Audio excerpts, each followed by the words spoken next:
Einen wunderschönen guten Tag und herzlich willkommen zurück beim Audio Adventskalender.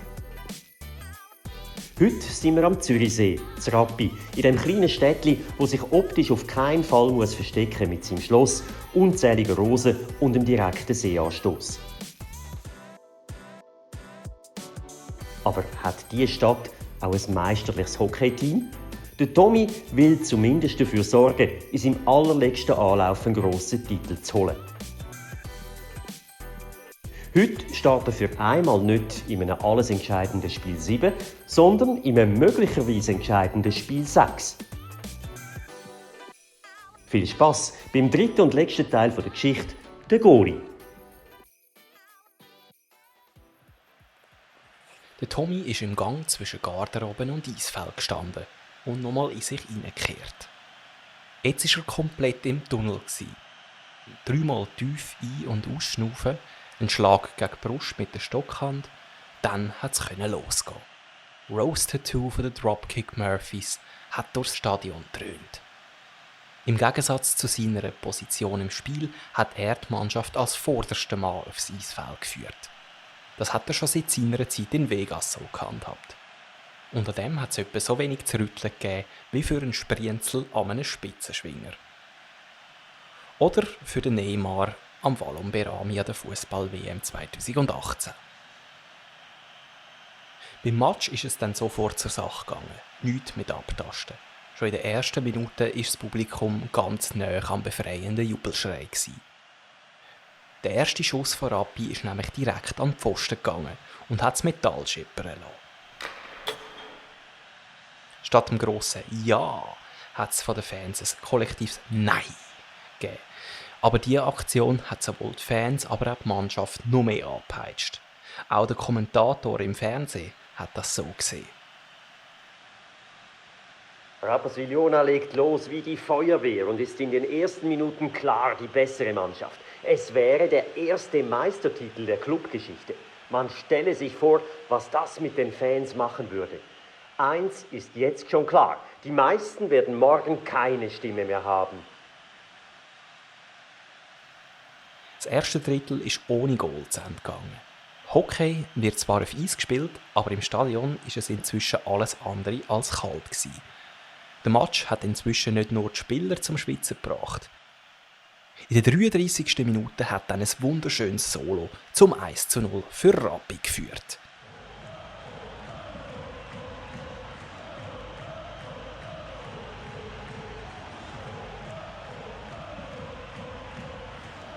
Zu den Schweissperlen haben sich bei den Fans mit Freudentränen und der ein oder anderen Bierdusche 2 weitere Flüssigkeiten dazugesellt.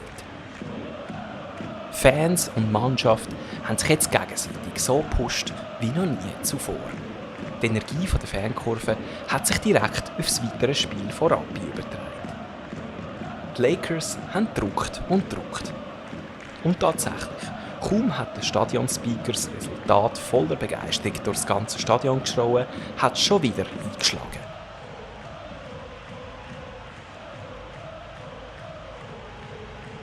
Der Tommy hat vom Goal aus einen langen Pass direkt an die offensive blaue Linie gespielt. Dort hat das Timing perfekt gestimmt und der Pass ist direkt auf den Stock vom Topscorer gekommen. Der zieht mit so viel Speed in Richtung Goal, dass er in einer 30er-Zone geblitzt würde. Täuscht den Schuss nach links an und haut sie dann aus dem Handgelenk rechts oben ins Eckli rauf. Was für ein Tor! Einen solchen Pass eines Goalies habe ich noch selten gesehen. Rappi lebt, Rappi kämpft, Rappi zaubert.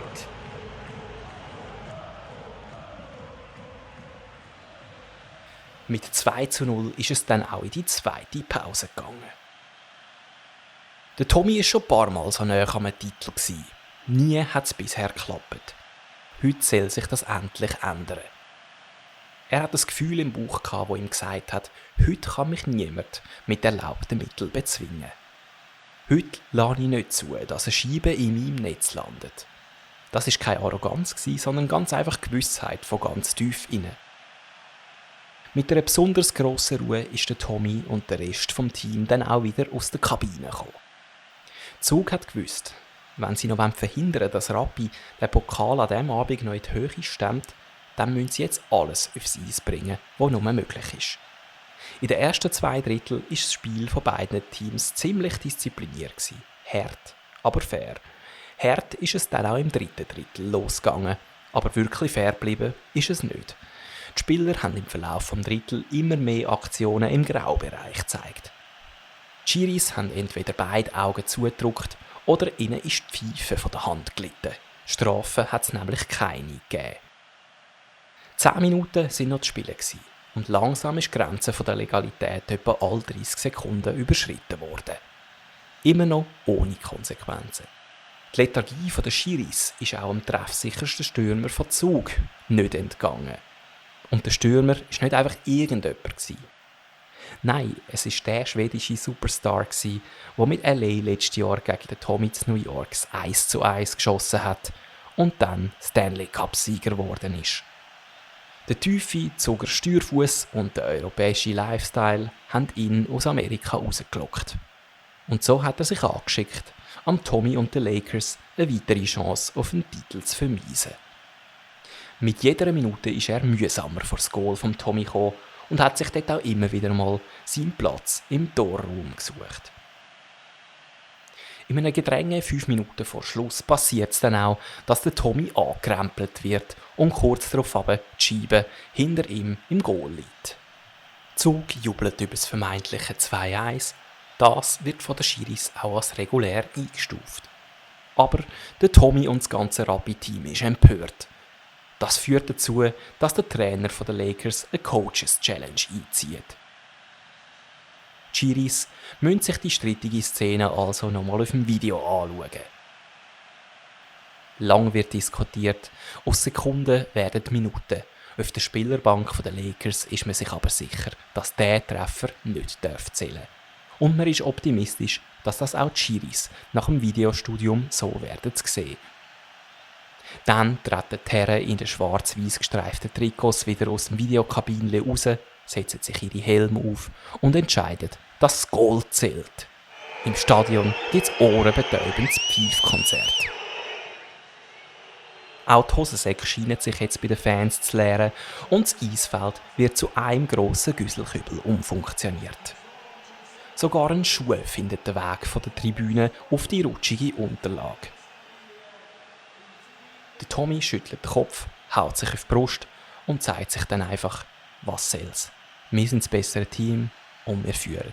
The show must go on. Was das Spiel weitergeht, zeigen sich die restlichen Rappi-Spieler noch sichtlich gezeichnet vom Schiri-Entscheid. Der Flow scheint gebrochen, das Momentum jetzt auf die Zugerseite. Die Zentralschweizer drängen die Lakers ins eigene Drittel und kesseln sie dort ein. Immer enger schnürt sich die Schlaufe um das Goal von Tommy. Wo der Schwede im Dienst der Zuger seinen Teamkollegen etwas zuschreit, bewegen sich die in Richtung Tommy wie die Motte aufs Licht. Die Verteidigung von Rappi ausgehebelt. Der Tommy umzingelt von entschlossenen Zuger. Dann spürt er wieder eine Berührung, die ihn in seiner Bewegung einschränkt. Dann Jubel 2:2. Die Schiris geben auch das Goal. Und weil die erste Coaches-Challenge von Rappi erfolglos war, bleibt ihnen eine zweite Chance auf einen Videobeweis verwehrt. Unglaublich. Der Tommy ist sich sicher, dass beide Goal nicht hätten dürfen zählen. Und was noch viel bitterer ist, er merkt, dass mit seinem Knie etwas nicht mehr okay ist. Er beißt zwar die letzten Minuten vom 3. Drittel noch auf 10 und dann geht es in die Verlängerung. Aber in der kommt der Tommy nicht mehr zurück aufs Eis. Der Teamarzt behaltet ihn in der Garderobe, wo der Tommy einfach nicht mehr anders kann, als loszubrüllen. Nicht primär wegen der Schmerzen im Knie, sondern vielmehr, weil ihm bewusst wird, dass es das mit seiner Goalie-Karriere war. Und dass er auf den Rest des Spiels keinen Einfluss mehr nehmen konnte, das hat ihn halb in den Wahnsinn getrieben. Aber er hat so fest gehofft, wie es nur geht. Gehofft, dass der Ersatzgoalie im Druck mag standhalten. Gehofft, dass es doch noch einen verdienten Sieg gibt. Und vor allem gehofft, dass der Meistertitel gleich noch Tatsache wird. Aber leider ist es nicht so gekommen. Nach 5 Minuten in der Verlängerung schiesst Zug das alles entscheidende 3:2. Das erste Goal, das auch wirklich regulär ist. Das Vertrauen in die Hockeygötter ist an diesem Abend beim Tommy zerbrochen. Und er hat das Gefühl gehabt, als grösster Loser abzutreten. Spiel 7 hat Zug dann daheim klar mit 4:1 gewonnen und sich damit den Titel gesichert.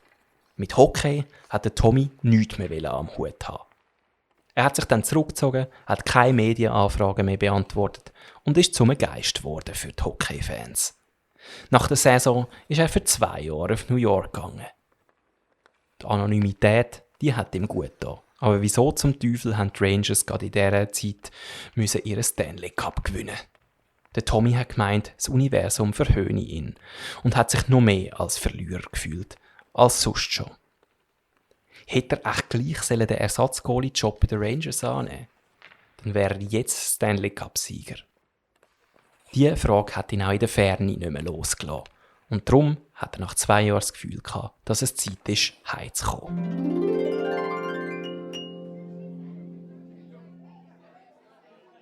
Der Tommy hat gerade aufstehen und heimlaufen. Da packt ihn eine Hand an der Schulter und eine Stimme fragt: «Tommy, bist es du?» Der Tommy hat den Mann nicht gekannt, aber der Mann hat ihn gekannt. Der zieht den Ärmel von seinem Pulli hinterher und der Tommy fragt sich für einen Moment, ob er dem Typ vorher irgendwie komisch gekommen ist und jetzt den Faust kassiert. Aber diese Sorge ist unbegründet. Auf dem Arm vom Unbekannten ist ein Tattoo zu sehen mit der Aufschrift «Schweizer Meister 2022 in Tommy We Trust». Der Tommy hat verlegen reingeschaut und sich bei dem Typ entschuldigt, dass er ein Tattoo am Arm hat, das er sicher das Leben lang werde bereuen. Aber der Typ hat nur gelacht und gesagt: «Bereuen? Sicher nicht. Du bist eine verdammte Wand für uns. Und ohne diesen regelwidrigen Goal wären wir auch tatsächlich Meister geworden.» Inoffiziell sind sich alle Hockey-Fans einig, dass Rappi tatsächlich Meister geworden ist. Sogar einige Zuckerfans geben das nach ein paar Bier ungern zu. Die Schiris, die das Spiel damals gepfiffen haben, sind übrigens kurz darauf zurückgetreten. Oder mehr oder weniger dazu gedrängt worden. Und mit ihren Autos sind sie an diesem Abend auch nicht mehr heimgefahren. Der Tommy war irritiert. Was haben wir mit diesen armen Tröpfen gemacht? Mit den Schiris denke ich nichts, wir sind ja keine Idioten. Aber ihre Kerren sind komischerweise beide am nächsten Morgen im Zürichsee aufgefunden worden. Der Tommy hat ein Grinsen auf dem Gesicht gehabt. Wie das passiert ist, weiss ich natürlich nicht, hat der Fan mit einem Augenzwinkern angefügt. Die zwei haben dann noch jedes Bier über Gas genommen, sind am Seeufer entlang gelaufen und der Fan hat dem Tommy erzählt, was die letzten 2 Jahre im Schweizer Eishockey so gegangen ist. Der schwedische Stürmerstar von Zug hat eine Saison später übrigens seine Karriere beendet. Wo der in einem Interview mal gefragt wurde, was er in seiner Karriere bereut hätte, hat er nur gesagt, einzelne Aktionen in einem bestimmten Spiel. Die, was betreffen, die wissen, was er meine. Weil der Meistertitel von Zug einen bitteren Beigeschmack hatte, haben nicht mal die eigenen Spieler und Fans so richtig stolz gefeiert. Rappi hingegen hat es an den Jahrestag von dem berüchtigten Spiel 6 seither jeweils eine inoffizielle Meisterparty gegeben. Allgemein hat es mit der Zeit so gewirkt, dass die Rappi-Fans trotz offizieller Finalniederlage die wahren Gewinner von dieser Serie geworden sind. Als der Tommy all das gehört hat, ist ihm plötzlich klar geworden, dass er gar nicht der Verlierer ist, wie er sich die letzten Jahre immer wieder selber eingeredet hat. Er hat wieder angefangen Hockey zu schauen und auch diverse Jobs rund um den Sport angenommen. Als Experte / Co-Kommentator fürs Fernsehen ist er genauso geschätzt worden wie als Trainer auf Juniorenstufe. Immer wieder mal hat er im Winter auch beim Eisfeld von seinem Heimatdorf vorbeigeschaut. Dann hat er seine Goalie-Ausrüstung angelegt und die Kids aus dem Dorf haben ihr Glück versuchen, ihn zu bezwingen. Das hat er immer unangekündigt gemacht. Wenn er das aber gemacht hat, dann hat er auch immer noch allen, die rund ums Eisfeld umeinander waren, einen Tee und auch noch einen Hotdog spendiert. Die verpassten Meisterschaften haben ihn zwar auch in den folgenden Jahren immer mal wieder genervt. Mit seinen neuen Aufgaben sind die Niederlagen der vergangenen Jahre aber nicht mehr so im Vordergrund gestanden. Und weil er mit der Zeit immer häufiger wieder in Eishallen gestanden ist, statt an Bartresen, hat auch sein alter Spitzname wieder die ursprüngliche Bedeutung zurückerlangt. Was ist dein finale Fazit? Ist der Tommy ein Gewinner oder ein Verlierer? Wer weiß, vielleicht hat er ja als Trainer gleich noch einen Titel gewonnen. Mich hat es auf jeden Fall gefreut, dich durch die Geschichte zu begleiten. Viel Spass bei den weiteren Storys vom Audio-Adventskalender.